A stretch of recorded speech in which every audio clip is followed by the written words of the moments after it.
The attitude of people in the world today is that many want to do their own thing. They are rebellious. They want nobody to tell them what to do. And they think this is true freedom. But their version of freedom causes other people to lose their freedoms.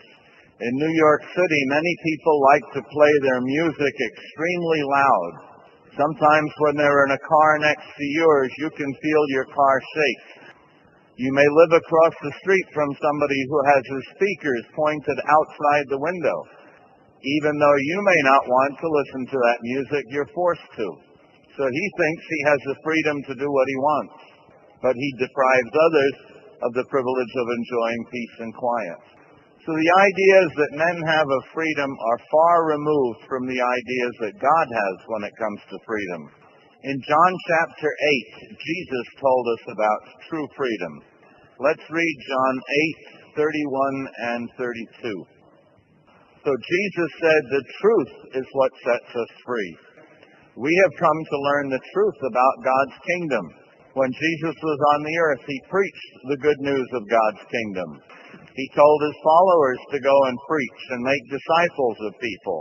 He taught people to pray for God's kingdom to come and his will to be done on earth. We have come to learn about that kingdom of God, and we look forward to its rule over the earth. We recognize that the kingdom will mean freedom from sickness and disease and death. And we say, oh, we would love to live under that kingdom. But what about the way we live our lives today? Do we show by our daily lives that we really want to live under God's kingdom? Today we're going to consider several different ways that we can show that we really do want to live under that kingdom government. The first one has to do with our personality. Sometimes when people first learn the truth, they readily make changes in their lives. But others may say, well, that's the way I am. I cannot change. They may have a bad temper. They may get upset very easily. But the Bible says that we are to work at making these changes. Let's read Ephesians chapter 4, starting in verse 22. Ephesians 4:22 to 24. So Paul says there that we have to put away the old personality and put on a new one. We cannot imagine when we live under God's kingdom that people are going to be nasty towards one another. We appreciate that it means making changes in the way we think and the way we act. This is highlighted further in Colossians chapter 3. Colossians 3, verses 9 and 10. So Paul says there that we have to strip off the old personality. It's not just a matter of covering it over, but getting rid of it. And then it says the new personality comes about through accurate knowledge. So as we study about Jehovah and his qualities, we need to make those qualities part of our lives. It's not a matter of being a hypocrite. Sometimes people can be very nice when they're in front of strangers, but when they're with their own family, they're not that way. But we need to put on that new personality and manifest it at all times.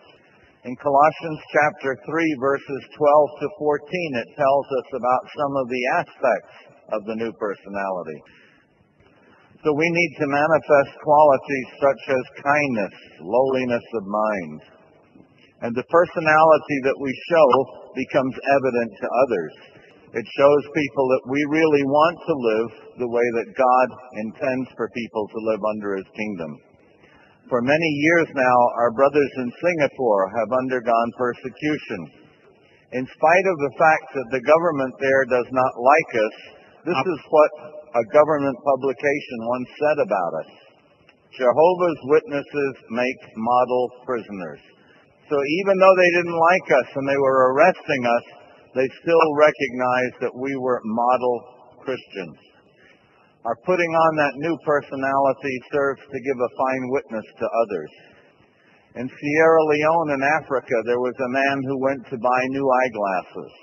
When he got to the place, he found out he did not have enough money. The glasses cost more than he thought they would. So the man that owned the business asked him, well, why do you need the new glasses? The man said, I'm studying the Bible with Jehovah's Witnesses, and I need them so that I can read. The storekeeper said, "Well, you give me the money that you have now, and you can come back and pay the rest later, but you can take the glasses." Why did he say this? He told the man he knew he could trust Jehovah's Witnesses. So our brothers had given a fine witness by their conduct, by their putting on that new personality. An elder worked in Portugal in a hotel. Some of the women that came to that hotel were like Potiphar's wife. They tried to seduce the men who worked there. Our brother fled from one woman who had such a behavior. She was so upset that she went to the management and lied about the brother. She accused our brother of abusing her. The manager said to her, "If you complain about him any more, your luggage will be thrown out on the street." He told her that this man was one of Jehovah's Witnesses, and he would never do anything like what she said. This man, our brother, had the new personality. So one way that we can show we want to live under God's kingdom is by putting on that new personality and manifesting it all the time. Another way that we can show we want to live under God's kingdom is by our speech. Let's look at Ephesians chapter 4 and see what Paul wrote under inspiration about our speech. In Ephesians 4:25, Paul said that the brothers had put away falsehood and spoke truth. In verse 31, he said, malicious bitterness, anger, wrath, screaming, and abusive speech had to be taken away from them. And then notice what he said in chapter 5, verses 3 and 4. So Paul said we shouldn't even be talking about the immoral things that go on in the world. We should not be telling obscene jokes, but we should use our power of speech to help others to learn about Jehovah and his purpose. Our reputation about using our speech to honor Jehovah is well known. Sometimes religions have given householders a sticker to put on their doors saying that they do not want Jehovah's Witnesses to call on them. In the island of Martinique, one woman had this sign on her door. When the sister went to the door, she used that sign as a conversation piece. The householder said, "But I need to talk to somebody anyway." Her oldest son had just died, and she needed comfort. The sister immediately began witnessing to her about the hope of the resurrection. A Bible study was started, and in just 2 weeks, the woman began attending the meetings. She soon took to the truth and became one of Jehovah's dedicated servants. So it shows that even when people may give evidence that they don't want to listen to us, they can be impressed by what we have to tell them. Sometimes we may think we do not know enough to share what we know with others.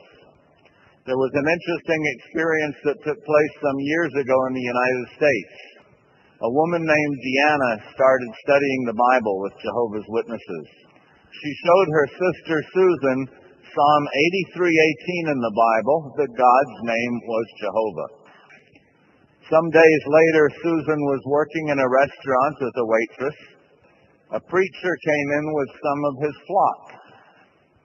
The preacher asked the waitress, "Would you like to join us in prayer?" So Susan said, "May I say the prayer?" The preacher said, "Okay." And so she prayed, and she used the name Jehovah in the prayer. At the end of the prayer, he says, "Are you one of Jehovah's Witnesses?" She said, "No, why do you ask?" He said, "Well, you used the name Jehovah." She said, "That's in the Bible." The preacher said, "I didn't know that." So she says, "Do you have a Bible with you?" He said, "Yes, it's out in the car." She says, "Go get it." So he came back inside with the Bible, a King James Bible in English, and she opened it to Psalm 83:18 and had him read where the name Jehovah is in his Bible. He was very surprised and no doubt embarrassed because people from his flock were there. But now just think, the only thing that Susan knew about the truth was God's name. She used it and was even able to give a witness. So we know more than she does. We can share what we know with others, even if our knowledge may be limited. Another interesting experience took place in the country of Scotland. A brother saw a taxi driver reading the Bible. He recognized from the taxi driver's appearance that he was an Ethiopian. Can you imagine what the brother said to the Ethiopian? Do you understand what you are reading? Then he opened his Bible to Acts chapter 8 about the Ethiopian eunuch. The Ethiopian showed interest, and so the brother gave him his telephone number. A few hours later, the Ethiopian called the brother. He wanted to learn more, and a Bible study was started. The man said to the brother, "God works very fast. I have only been reading the Bible for 4 days." A few months later, the Ethiopian was regularly attending the meetings, using his taxi to bring others to the Kingdom Hall. So we need to be conscious of using our power of speech in a right way. We want to take every opportunity we can to try to share the truth with others. And by using our power of speech in that way, we show that we really do want to live under that kingdom. And because we put on the new personality, we're not selfish. So we want to help others to learn how they too can live under that kingdom. Still another way that we can show we want to live under God's kingdom has to do with our appearance. When the Israelites had to offer sacrifices to Jehovah, they were to offer the best of their flocks. In Romans chapter 12, the Apostle Paul wrote about the sacrifices that Christians offer. Romans chapter 12 and verse 1. So Paul was talking to those that had the heavenly hope. They would have to give up their human lives in order to gain life in God's kingdom in heaven. Even though we have the hope of living forever in a paradise earth, we also have to offer Jehovah our best. So our bodies should be holy, something acceptable to Jehovah God. Verse 2 tells us to quit being fashioned after this system of things. So we do not want to copy the styles of the world. Oftentimes the styles of the world are very immodest or immoral. We find some good guidelines for the way we should appear in 1 Peter chapter 3. 1 Peter chapter 3, verses 3 and 4. So while Peter was talking to women, the same principles apply to men as well as women that are serving God. We don't want to draw undue attention to ourselves because of looking so different. Nor do we want to be totally concerned with our outward appearance and ignore what we are on the inside. We find some more guidelines in this regard in 1 Timothy chapter 2. 1 Timothy chapter 2, verses 9 and 10. So you notice a couple of guidelines there. Modesty, well-arranged dress. This is something that is not common in the world anymore. In fact, the style that has become very popular in the United States is for young men to wear their jeans very baggy, very loose, falling down. And when they walk along the street, the jeans start to fall down, so you see them going like this, pulling them up. And many of them you see their underpants showing because their pants are hanging down so far. There was an article in the New York Times last August about this, and the article said that this style is a badge of delinquency. It is also a sign of disrespect for authority. Where did this style start? The paper said it began in prison, where oversized uniforms were issued without belts to prevent suicide and use of their belts as weapons. So if we want to live under God's kingdom, do we really want to copy the style of prisoners that are in jail because of bad conduct? If we really want to live under God's kingdom, we want to show by our appearance that that is the case. But what about those times when strangers may come to our meetings and they're dressed inappropriately? They will see our good example, and if they're interested in serving God, it will motivate them to change. There was a Catholic woman in the Philippines that began reading the Bible. She came across John 13:35 that said that Jesus' disciples would be identified by the love they have among themselves. Even though she was a woman who was not poor, she decided to dress very poorly and go to a church. She went to a Catholic church dressed that way, and nobody spoke to her. Then she began attending different Protestant churches and had the same experience. She went to a Kingdom Hall of Jehovah's Witnesses, and everybody was friendly in spite of her poor dress. And her comment was, these are the people that Jesus was talking about, the ones that have love among themselves. And this can impress people. Our being friendly and warm and inviting in spite of their bad appearance may cause them to come into the truth. So while we want to present a good appearance as servants of God who hope to live under the kingdom, we do not want to prejudge those who may not be dressed appropriately. Another way that we can show we want to live under God's kingdom involves recreation. And there are 2 points that we want to consider when it comes to recreation. One is the kind of recreation, and the other is where we put it in our lives. Much of the recreation that the world has to offer is involving things that are condemned by Jehovah God. One brother in the congregation years ago was having serious problems in his marriage, and he said that it was because of his watching immoral movies, and he wanted to carry on immoral practices with his wife. His wife knew these things were wrong, and she would not submit to them. And while he was blaming her for the problems, his viewpoint of bad recreation was the main problem. The standards that the world has for recreation has deteriorated greatly over the years. 40 or 50 years ago, television shows that depicted married couples even had them sleeping in 2 single beds. But now shows have people that are not married sleeping together. But the standards of the world cannot become our standards. Many people get ideas from movies and TV shows, and they begin putting these into practice in their lives. Children sometimes even get wrong ideas from these shows. There was a case years ago where a very little boy was watching a Superman movie, and he saw that Superman wore a cape and he could fly. So he tied something like a towel around his neck and jumped off the balcony of the apartment where he lived, and it caused his death. So we can see that even children need to understand what is real and what's not real when it comes to entertainment. Many movies are filled with violence. One that was extremely violent a couple of decades ago was called The Warriors. It was causing so much violence that they stopped advertising that movie in the newspapers. But there was one movie theater in our territory that was showing the movie, and they had no problems in the theater.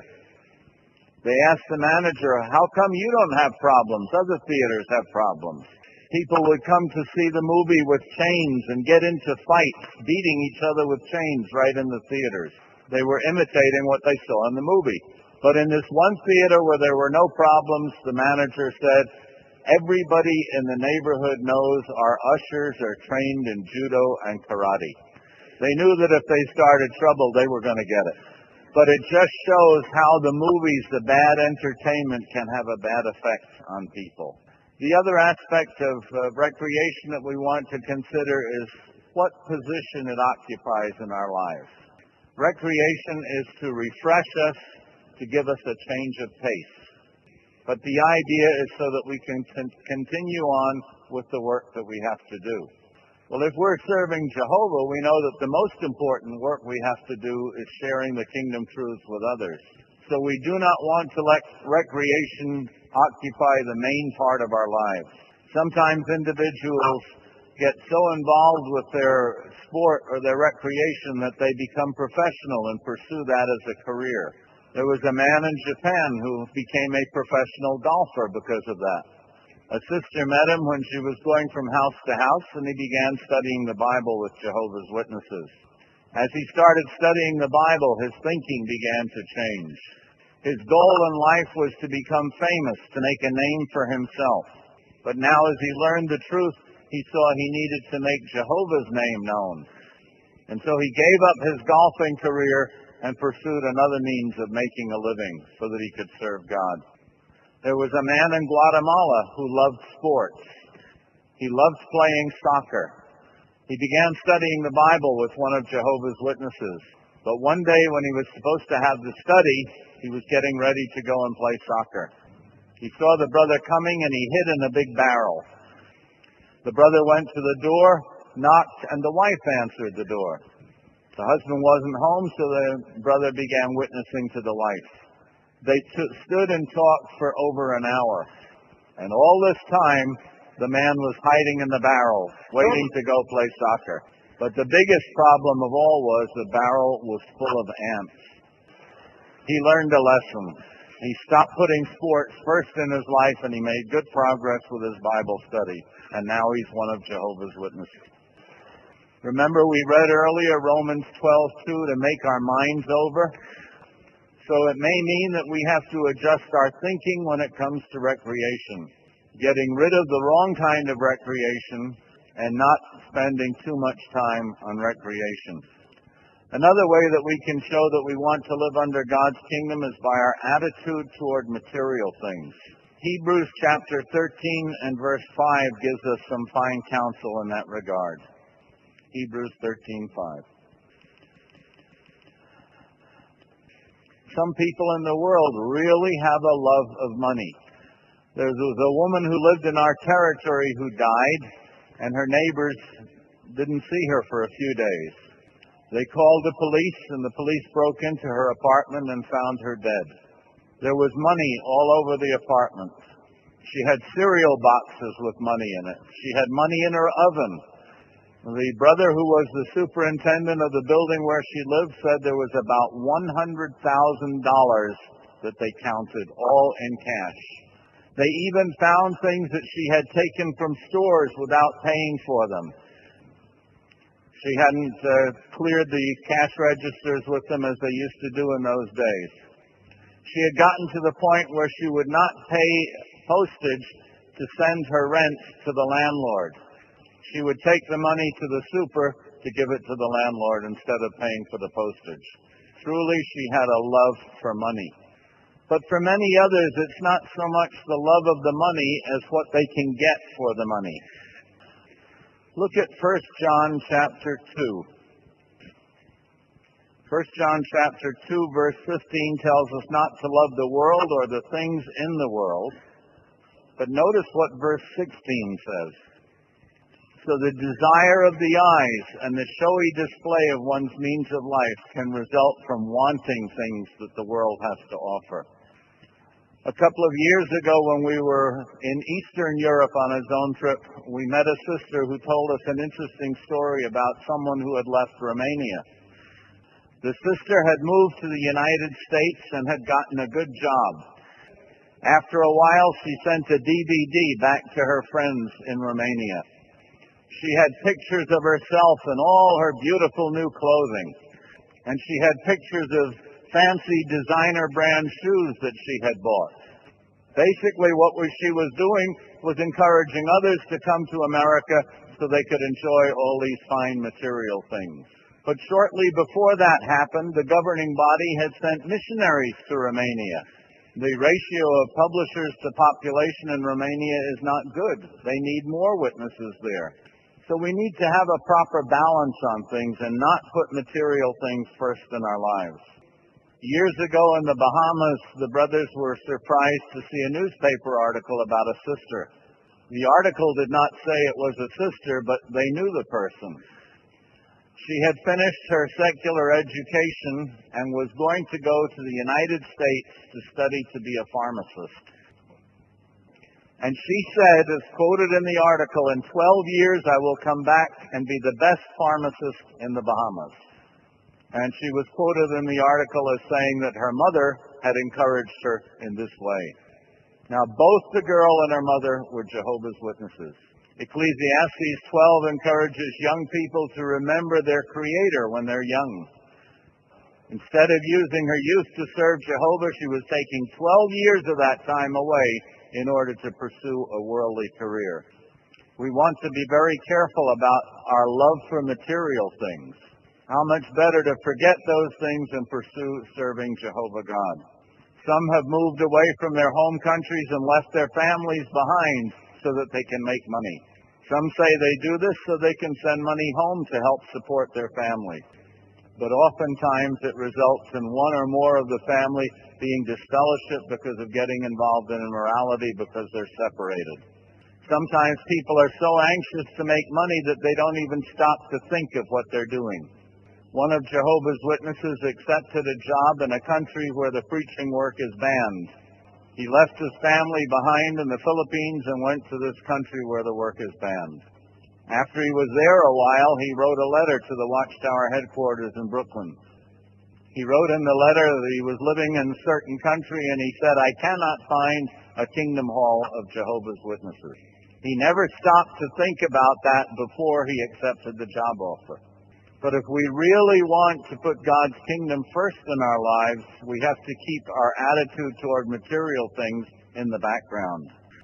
Sometimes an individual may be brought up very poor, and they look for the things that they missed when they were young. We had a sister in our congregation that was brought up poor, but when she married a brother who had a good skill, and in time he got a very good job. Every couple of years they moved to a nicer place. One time when I visited them, they had a new apartment with all new furniture. Nothing in it was old. It was all brand new. And she looked at it and said, "I don't know how I would feel if Armageddon came now and took all of this away from me." So that can happen to us if we're not careful. Our material things can mean so much that we're not ready for God's kingdom to rule over the earth. Let's look at 1 Timothy 6 and see the counsel that we have with regard to the attitude toward material things. 1 Timothy 6, verses 6 through 10. So you notice Paul there stressed godly devotion and self-sufficiency. He said we should be content with sustenance and covering. He said if we're determined to be rich, we can cause ourselves many problems. He said that by reaching out for the love of money, some have lost their faith. So if we really want to live under God's kingdom, we never want to let material things take our interest away from serving God. There was an interesting experience in Kenya and Africa that highlighted the right attitude to have toward material things. There was one of Jehovah's Witnesses who was out preaching, and somebody came and told him, "Somebody broke into where you live and stole your belongings." The natural reaction would be to run home to see what happened. But his attitude was, if it's gone, it won't do me any good to go home. I'll just stay out and continue preaching. Near the end of the day, he saw a man walking down the street with a great big bundle on his head. As the man got closer, he saw that this man with a big bundle was wearing the brother's coat. The bundle on his head was the brother's belongings. So the brother was able to get all his belongings back. He told the brothers in the branch that he felt if he had not stayed out all day in the service, he never would have run into the thief and never would have gotten his possessions back. So he said it taught him a good lesson about putting kingdom interests first.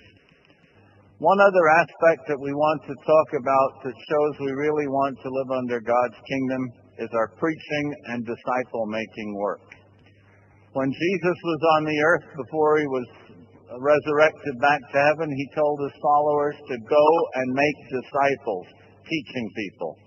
In the book of Acts, it tells us that the disciples and the apostles went from house to house preaching the good news of the kingdom. And Jehovah's Witnesses are well known for that work. There was a man from Belgium. He had come from Italy to Belgium to work. He began reading the Bible, but he couldn't understand it. He prayed to God for help to understand the Bible. And then he thought, I should go to church if I want God to help me. The day he went to the Catholic Church, there were only 4 people who came for Mass. The priest was very upset with them, and he says, the only true Christians are Jehovah's Witnesses. You people can't even come to church, and Jehovah's Witnesses go out and preach. So the priest knew about Jehovah's Witnesses and our preaching work. Well, the Italian man remembered what the priest said. And the next time Jehovah's Witnesses came to his door, he listened to them and began studying the Bible. So our reputation for preaching is well known. and we want to do all we can to share the truth with others. We never know where that seed is going to land and what's going to happen with it. In Psalm 97, it tells us how we should feel about Jehovah's kingship. Psalm 97, verse 1. So the earth should be joyful, the islands should rejoice at Jehovah's being king. But how will the people know that Jehovah has become king if we don't go out and preach and tell them about it? There was a man in England who had been an Anglican minister. From studying the Bible, he knew that God had purposed to have a kingdom, and he learned that God's name was Jehovah. He felt the people in India needed to learn the truth about Christianity. And so he went to India and he preached there on his own for 21 years. There were very few Jehovah's Witnesses in India at the time, and he never met one. He got sick and he came back to England. He was in his 70s when he returned, and one day he was not home.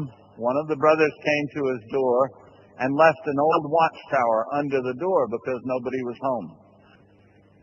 And when he got the magazine, it was on the subject, How God's Kingdom Can Benefit You. He looked up Jehovah's Witnesses in the phone book, and a brother came to meet him. He explained what he had done all those years in India, and he was very impressed with what he read in the watchtower. He asked many questions, and the brother left 3 books with him. He came to the meeting, and he raised his hand and commented several times. The brothers thought he was visiting from another congregation. He made fine progress, but he was very sick. Before he died, he got his relatives together and explained to them that the little bit of money he had left, he was giving to the watchtower to further the preaching work in India. But imagine the joy that he had in finally coming in touch with the truth. And it so happens that the brother that left the old watchtower under his door was the one that got the phone call and made the return visit. He may have had a discouraging day in service, not finding people home. But because he wanted to live under God's kingdom and he wanted others to do so, he was out there preaching. We want to have that same attitude. We want to preach at every opportunity. Your brothers around the world are busy engaging in the preaching work. The good news of the kingdom is being preached as it never has before.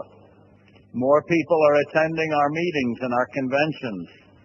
In the United States, last year, more than 31,000 increase in the number attending the conventions from the year before. Baptisms were up more than 1,600 from the year before. And we all agree that the publication we have, What Does the Bible Really Teach?, is truly a marvelous instrument for helping people to learn more about Jehovah. And even though February is the shortest month of the year, in Spain, you had an all-time peak in the number of Bible studies conducted. So more people are learning the truth here in Spain as well as all over the world. We want to follow the fine counsel given in 1 Corinthians chapter 10. Paul reminded us of the attitude that we should have. 1 Corinthians 10, 31 to 33. So Paul says there, whatever we're doing, we need to do it for God's glory. So we want our personality to bring honor and glory to God. We want our speech to be upbuilding, to encourage others to serve Jehovah. We want our appearance to be fitting of those who are ministers of God.